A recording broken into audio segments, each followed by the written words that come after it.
Everyone, Zoe here from Past English GCSE, and today I've got another extract for you to look at that a student has handed in and said, Zoe, can you have a look at it and tell me your thoughts? So I think that these papers that I'm seeing from students are mock-up of AQA papers. So I feel okay putting the pictures of them up here. I haven't seen this one before, but it could count for anything. A safari picture. I've seen various people being given pictures with lions. I've seen animal chase scenes, jungle pictures, all of this kind of stuff. Sometimes with tourists, sometimes with hunters, perceived to be in the background or maybe imagined by the student. So this is an image that you can, if you've not seen before, you can look at and work with. And while I'm talking, I hope you guys can just see this lovely picture of the majestic lion here, and get a good feel for it, because this is what I tend to do when I'm given an image to look at. Okay, so I'm going to make it so you can just see the screen. There you go. Okay, so section B, writing, AQA. Edexcel have a similar thing. They use photos, usually black and white pictures for Edexcel. And you get two choices, or two photos, sorry. It's not as distinct as AQA with two choices. The story or the description, but it's kind of a similar sort of thing that you're asked to do, and all the boards seem to get you to do these kind of write to describe or narrate tasks. So for this one, it's a 40 marker, as you can see down here, 24 marks for content and organization. That's assessment objective 5, and that's looking at what you write and how you're putting it together. And then 16 marks for basically spelling, punctuation and grammar. That's AO6. Those are the exact same for Edexcel as well, the way they carve up those marks. So you've got a choice. Head teacher wants you to contribute a piece of creative writing for a new school display. You can either write a description as suggested by this picture. So I'm seeing 1, 2, 3, 4 tourists. Is that a driver in there? I'm not sure. Is there anyone in there? Maybe a figure. You can imagine it's a little bit grainy. I think that's a leg. That's not a person, sorry. So he's standing up. So is this person. I think there's 4 of them because you can't fit loads in this Jeep. And maybe there was a driver, or maybe that's him taking the photos. I'm not exactly sure. It doesn't matter. It says a description. So you must be predominantly writing to describe. And it says as suggested by this picture. That doesn't mean a literal, there is a lion and behind him there is a car. You know, it's got to be imaginative. So you can either do that or write a short story based on an animal. So this is sort of, you could take some inspiration from the picture if you wanted your animal to be a big cat.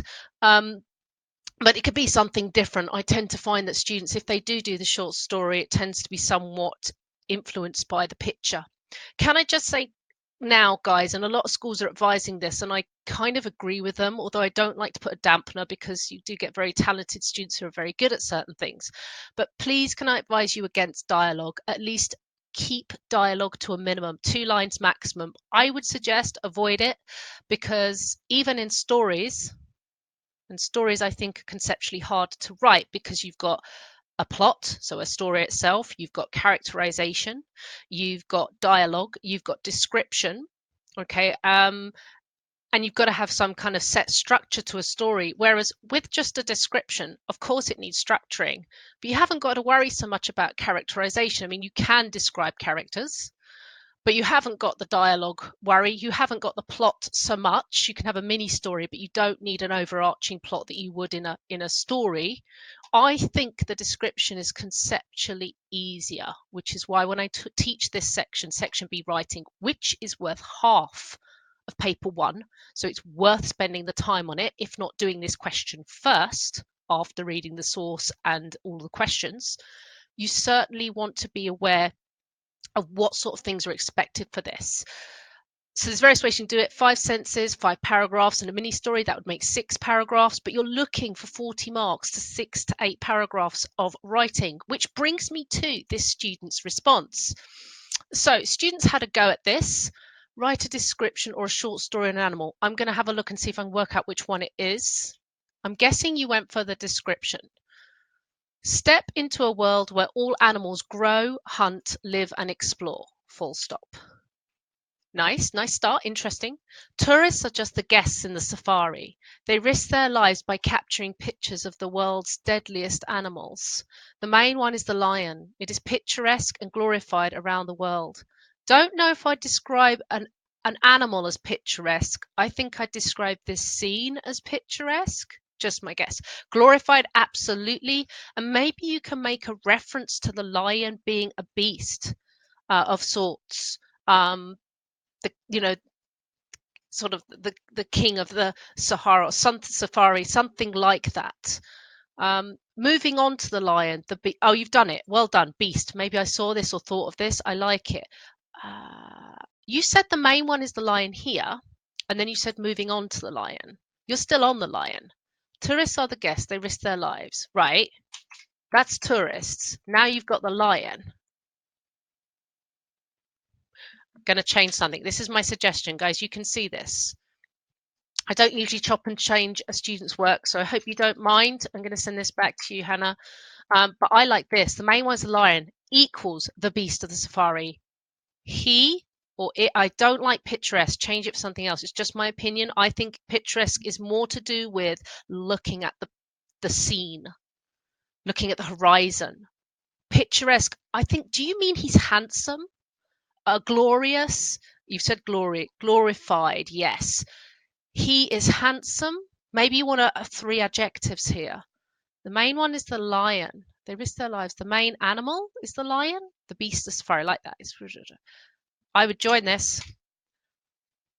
The lion is as magnificent. Yes, definitely magnificent. The only thing I'll say that the Empire State Building to me connotes height. He hasn't got it. They're looking down on him. But I know what you mean, and that he's majestic and eye-catching, and people would be in awe of him. He's beautiful, isn't he, lion? That mane. He's regal.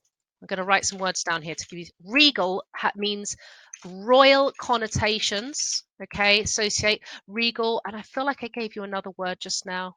Handsome. He is. These are just suggestions. Please don't feel you have to put these in. It's just what I'm thinking. However, it is not an animal. Right. Thing I'm noticing here, you're using it a lot. And what you're doing is you're objectifying Mr. Lion here. Now, I know I'm guessing this is a description of the safari. Yeah, I'm guessing that's what you're doing. Okay.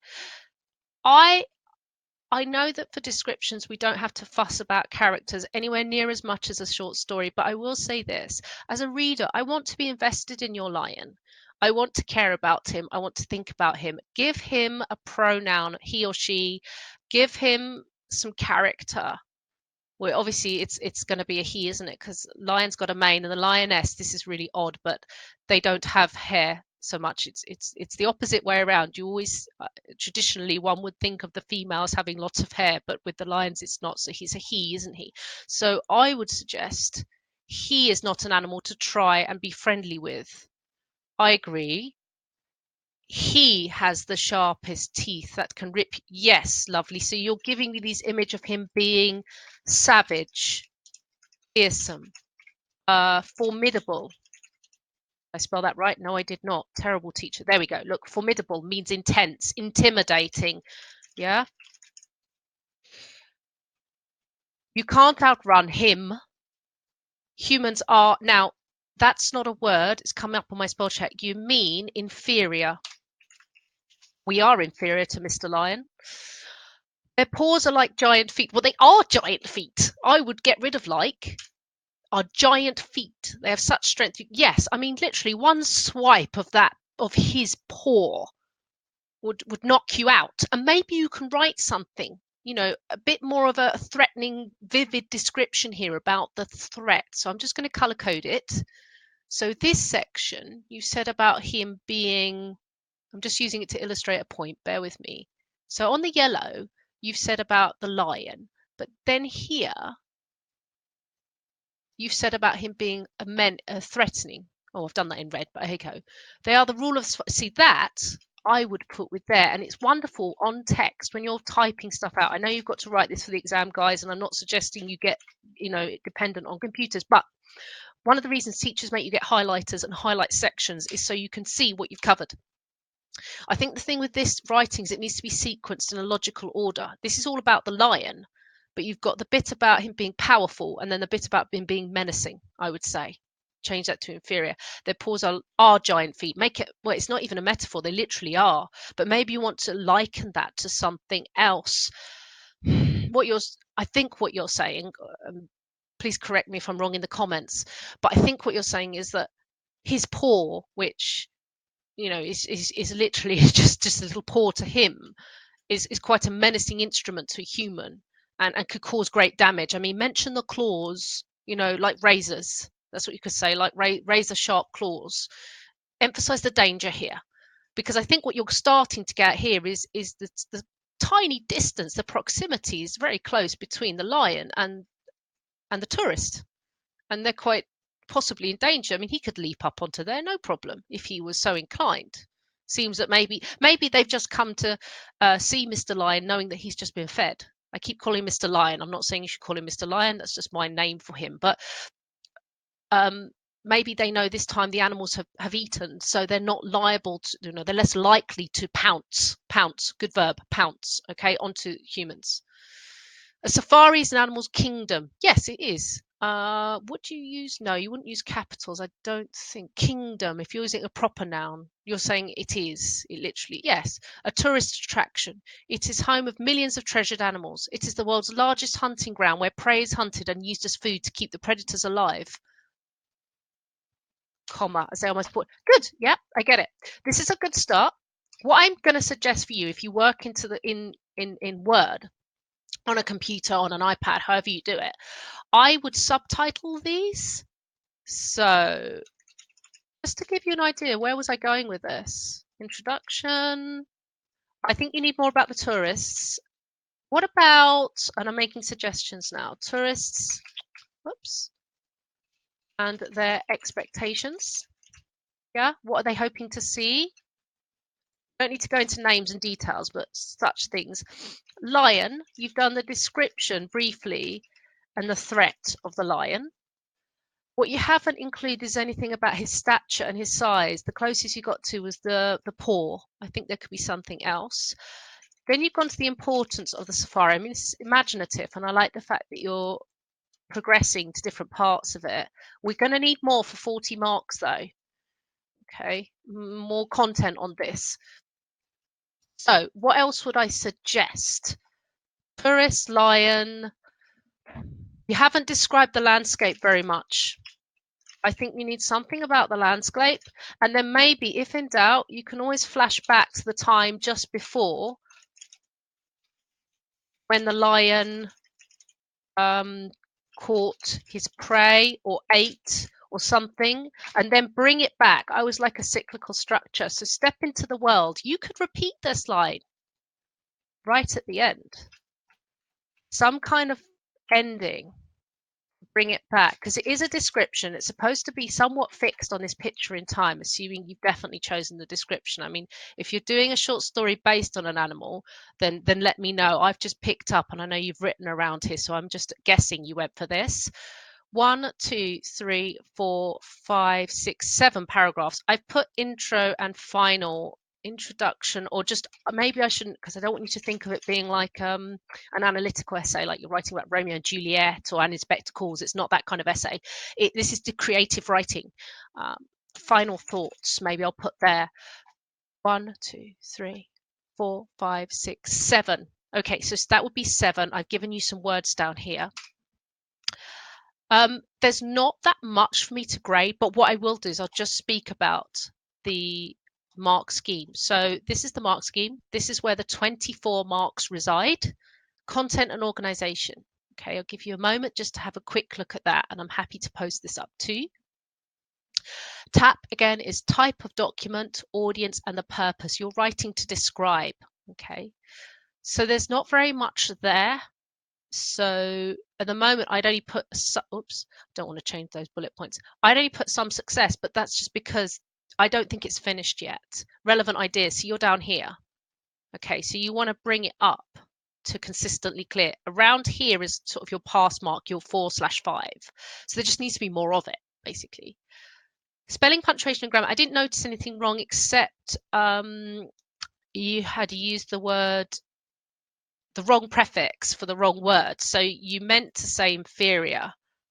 In superior doesn't exist. So change this word and make it inferior. Where's my font? I want to do strike through. Yeah. Okay. So definitely use this one instead. I would also, a really quick win if you're struggling for vocabulary. Obviously, you can't do this in the exam. That would be a bit easy. But suppose you're looking at your lion and you're thinking he looks, I said regal, didn't I? Suppose I'm a bit stuck for ideas on regal. What I can do is write regal synonyms into Google, and Google, being my friend, will tell me I can use majestic, grand, impressive, imposing, splendid. There's more. Superb, ugh, I don't think it's appropriate. Majestic, lion. Exalted, that means like you put him on a pedestal and he is revered. He's almost worshipped like a god. Perhaps he could be the god of, you said the king of the safari. Proud, I like that. Opulent is more to do with luxury, because remember this word is to do with being magnificent and dignified, but it's fit for a monarch. And because you've labeled him, I think, king, some of these words are not suitable. Ritzy posh, no. Okay, no. Sovereign, just another word for king. Stately, proud, noble, perhaps he is. I love exalted because they are, in a way, one could argue, worshipping him with their camera. See, and that's where you can put it here, perhaps. So there's lots you can do with this picture. I really like it. And where's he looking? The lion's looking off into his distance, which is, and you'll imagine behind the camera looking this way. We haven't even touched on the perspective of the viewer. I would hope very much you're not a hunter, considering this is a safari, but that is the perspective some people have chosen to embody when they write such things about a similar picture, but without this going on, without, you know, the pictures being taken. But any wildlife photos, you know, with dangerous wild animals, that's a possibility. Are you a tourist that's got out of that vehicle and wandered round? You know, are you brave or incredibly stupid? I don't know. If you're writing description, it must be ultimately mostly descriptive. But there are lots of things you can do with this picture. So I hope that I've given you ideas. I've not graded it because it's not finished. It's not there yet. There's just not enough. But there's lots of ideas that you can go with, and feel free to add parts to it. And when it's finished, you can post it up and I'll take another look. I hope that's helpful, and I hope that gives other people lots of ideas for things they can write about a similar sort of image should you encounter one in your exam. Okay, bye bye.